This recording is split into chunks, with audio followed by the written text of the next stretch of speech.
chit-chat at the Fronchard. We are so glad that you're joining us on this Friday in the middle of summer.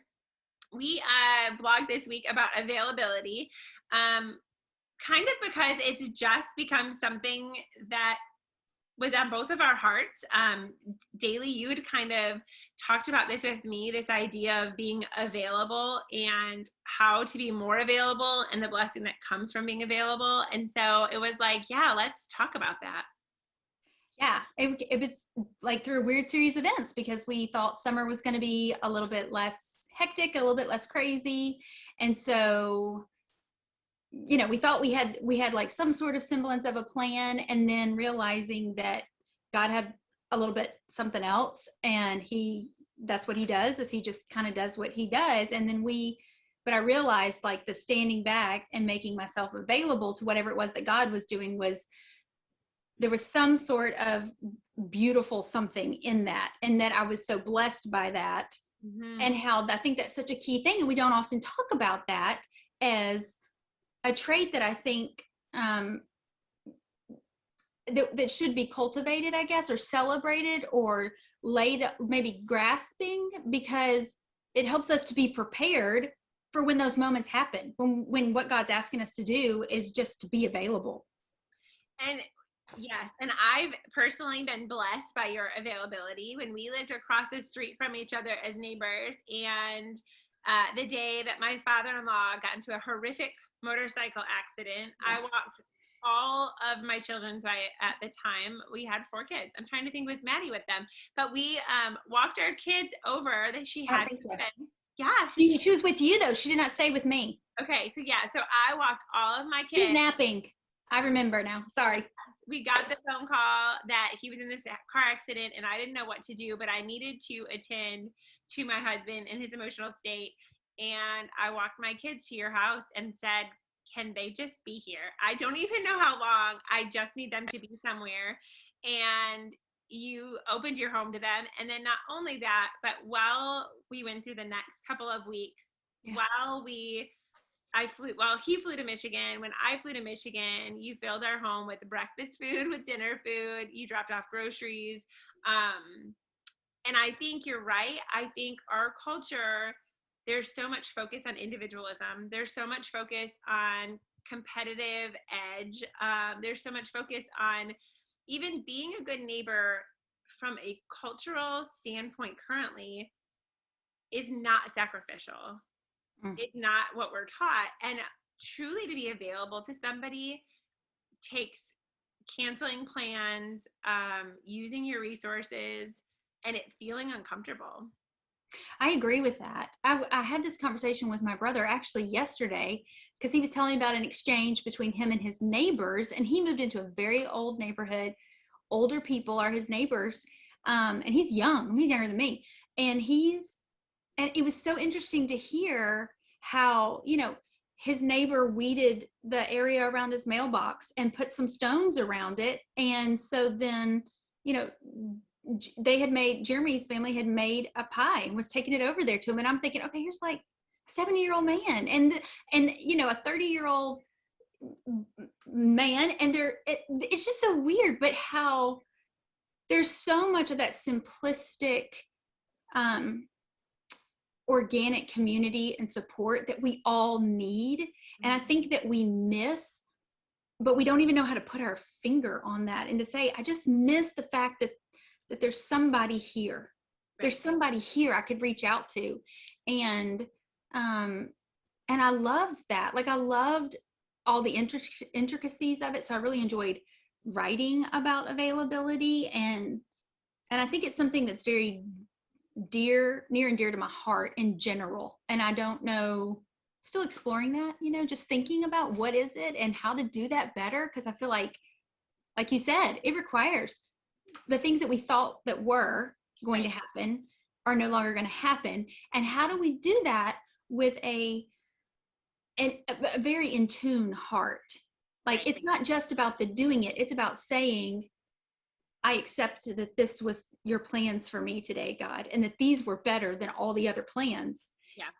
And I think that's the process. And I loved, okay, so like in your blog, when you quoted that verse about it's, man plans his course, but it's the Lord that directs his steps. Yeah. And I think the difficulty is in accepting that readily enough to be fully present and capable of being available to other people. And so I guess one of the questions I was thinking was, I wonder what Melissa would say, if somebody was saying, I'm struggling with the fact that things aren't going the way it's supposed to go in my head. Like, how do you work through the accepting of, this is what God has for me today, so I can be fully available to his plans? What would you say? I think the struggle in this becomes very much personality bent. So good point.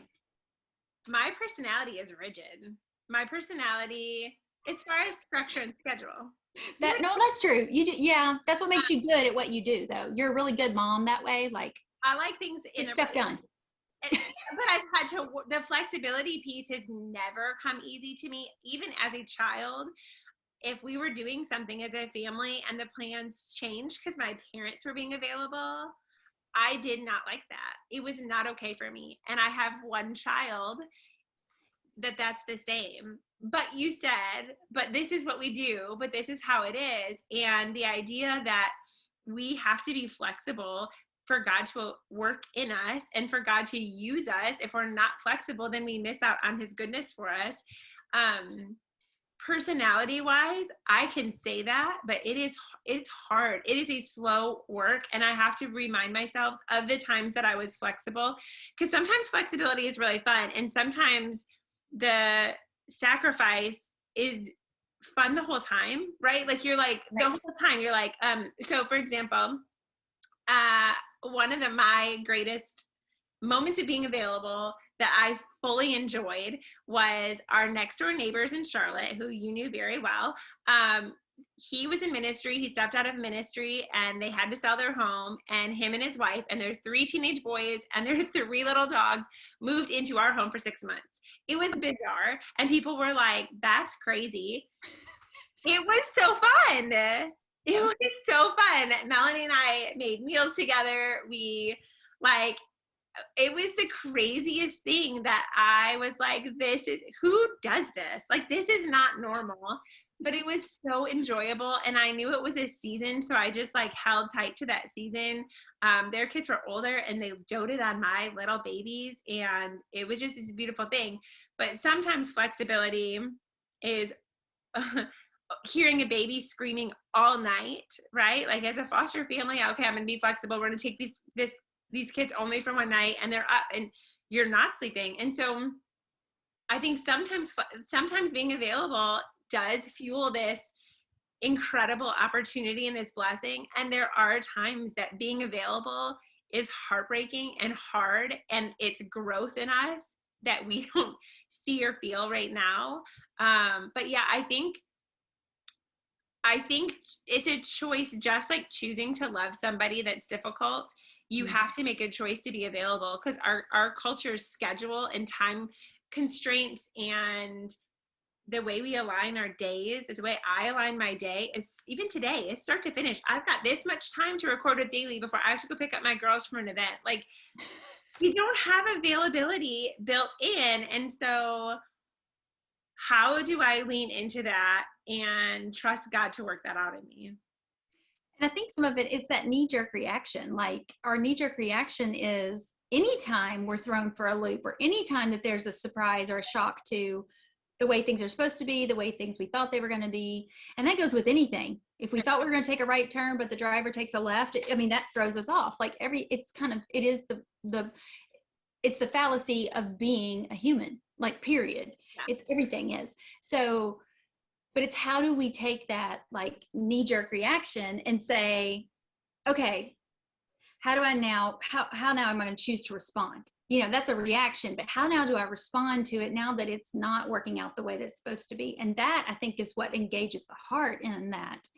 That stuff's not on Instagram, right? Like, yeah. This is the part that I think is interesting, is like, if somebody looks at my Instagram page or my life, and I try to be raw and vulnerable about struggles as well as successes or good joys, but what they don't know is this life that I love is not the life I thought I would have. Like Right. it's not the way I set it out, and I wouldn't change it, but and I know the same is true for you, that when you got married and decided to be a mom, the life that you're living was not the life that you thought you would have. And so I think that sometimes people just get this whitewashed picture of what it is and say like, wow, yeah, but they have this great life. And I think there's so much depth into showing up in your circumstance and choosing joy and choosing your response after your knee jerk reaction to say, I'm going to lean in and I'm going to be available, even though things don't look as I thought they did, as I thought they would. Right. And I think I mean, my mom was really good about being available. It sounds like your parents did, you know, because they were in ministry too, like door was open. I think it was a different time as well. You know, doors were open, neighbors were welcome. Mm-hmm. Of course she can come in. Of course she can stop by. Like those were the norms more so. And I think all of us long for some of that simplicity. Yeah. But that requires that we then lay down what something else that we may value now that maybe might not be as important or as satisfying, like life-giving. It's life-giving to be in the presence of people and to love people well. Like that's why God asks us to do it. And I think that the process of that, God uses it to weed out all of the other stuff we have to work on too, like our own selfishness or our own greediness or our own, all of those things. And I think we're all on that journey. And so it's almost like God uses it to bless us, but he also uses it to hone us so that we're able, you know, he stretches us so then we're more capable in order to be available. And it's this beautiful process that I think we're all on. And it starts young, like even now having conversations with my middle schooler of, I know you wanted that friend to come over and she's with another friend and that hurts. Or, I mean, just this small things like that. Or I know this person probably isn't your first choice, but you are free. And I think you could really have a great day together.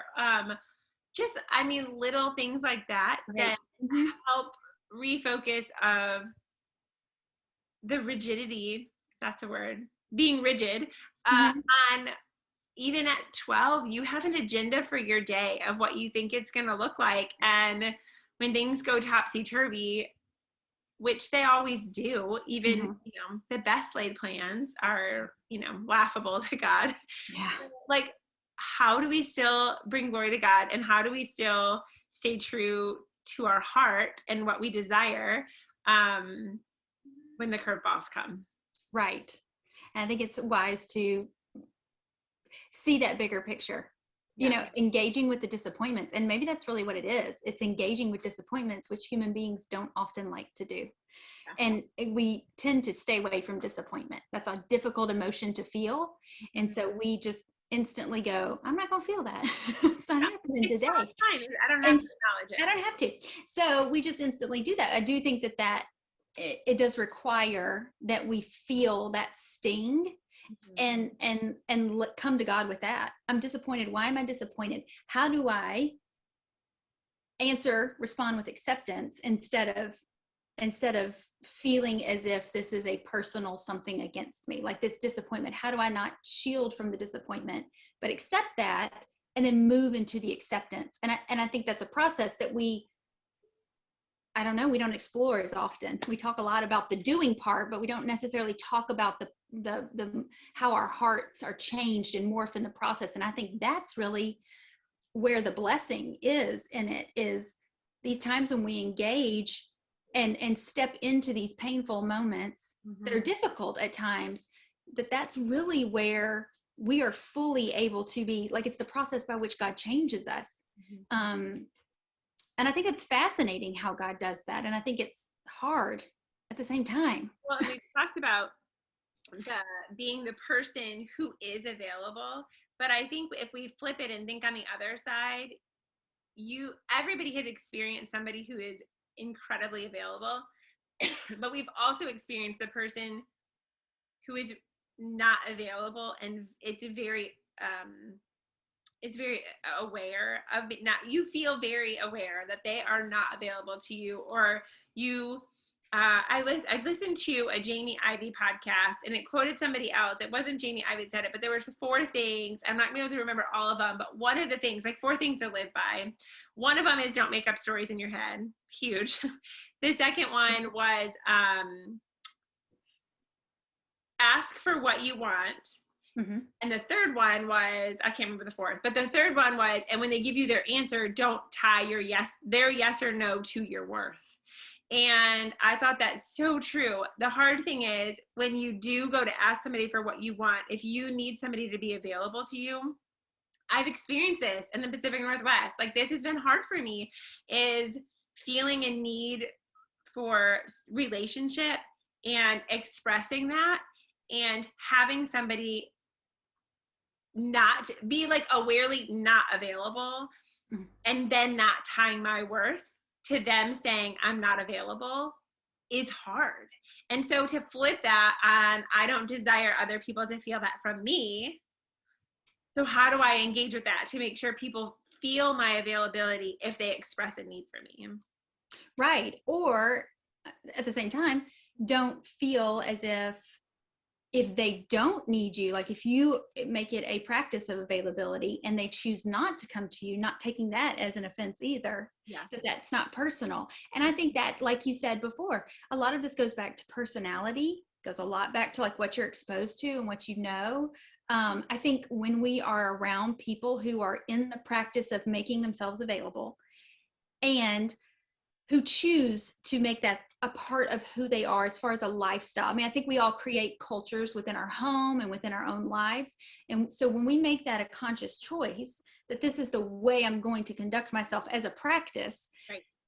When you're in the presence of those kinds of people, regardless of personality, regardless of their nurture nature, regardless of, your need, their need, all those things, you know it when you're there. Mm-hmm. And I think that that's where it does spur us on to, this is what it looks like to be in true like communion with one another, to really support one another in a way that is, I am fully available. I have the ability, and I'm going to make my time and my ability, my focus completely and totally on what is happening right here, right now with you. And not in an overwhelming way, but also in a, this is something that I believe is important. So it's a part of my culture as far as this is how I conduct my life. And so I'm going to make that available to you, but not taking that as an offensive thing if somebody is not interested in that, And I think that's all personalities. There's just some of that's the inner working. And I think maybe just knowing that that's kind of the way God works as well. Like he puts us in these scenarios, and there's reasons why people connect in those availabilities and not. And there's some people feel more available or more connected in those ways, and some people don't. And it's for a variety of reasons. I do think we would all benefit from making that a part of our culture as Christians, number one. Right. Yeah. Because I do think God does move in those things. I think he was available. I think that's what made him different too. When he walked this earth, like when the child ran up to him, he was available. It was not an interruption. When his disciples had a question, it was not an interruption. Like it was when the woman reached out in a crowd, that was not an interruption. Like he was available and he made himself available. So it'd be a very interesting study in how do we as a Christian culture, not just personally, but also as a Christian culture, how do we cultivate a culture of making ourselves available, because that we're just following in the footsteps of Jesus. Yeah.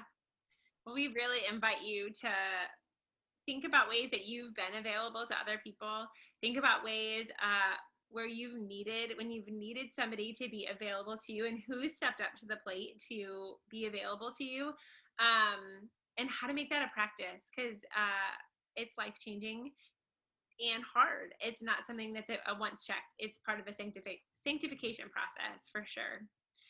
Thank you so much for joining us today at the Fronchard, and we hope you have a great rest of your weekend.